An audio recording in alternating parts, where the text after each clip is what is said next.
So I want to talk about the Great Depression and today. Where we are at today versus the Great Depression.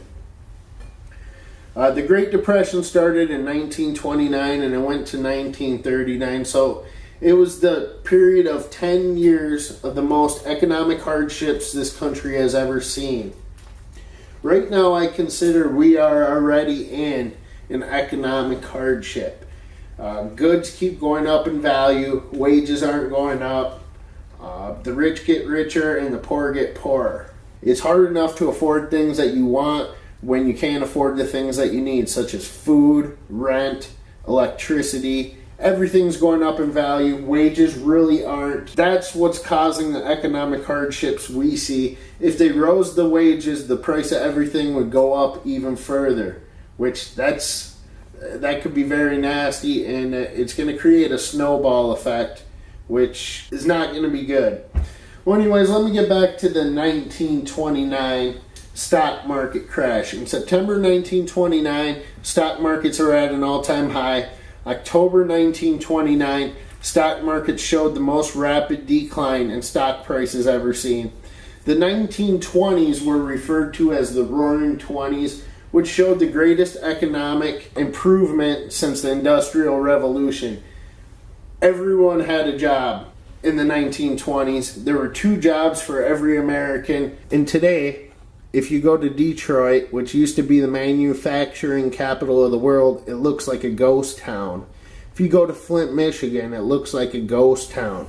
There's just not the manufacturing jobs in America that there once were. Most of those jobs have been shipped over to China for lower wages. People trying to make more money, which is going to cause our economy to collapse, because every time you spend $1 on a Chinese good, that dollar is leaving America and it's never going to return. It might return to purchase our gold or silver, but that's about it. This coin was minted by the Franklin Mint, and the stock market crash happened in October 1929. And if you see here, it says 1930. Great rise in unemployment. Does that sound familiar? Because we're already at that point. We're at the point that the Great Depression was at after the Great Depression already hit. And I have said that silver and gold will not save you in an economic collapse or a depression. It might make it less hard on you, but it's not going to save you. It didn't save the people in 1929.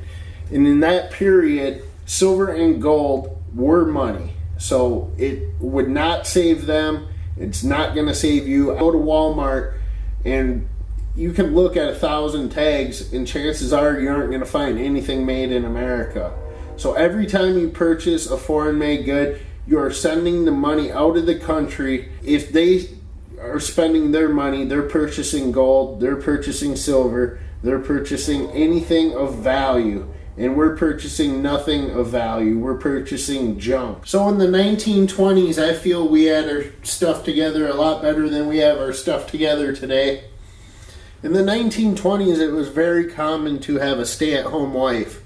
A man could go and earn a decent wage, enough to comfortably support his entire family, so the females really didn't need to work. I'm not saying this as a sexist comment, but financially they didn't need to work. They were comfortable. World War II, at the end of the Great Depression, that's pretty much what got us out of the Great Depression. That was when the most amount of women entered the workforce. And now it's very common to see both spouses working, and they're still struggling to survive. They're still struggling to make ends meet. We have trillion-dollar debts that they couldn't even imagine back then. So if the stock market collapses, it's going to be much more ugly than it was in the Great Depression.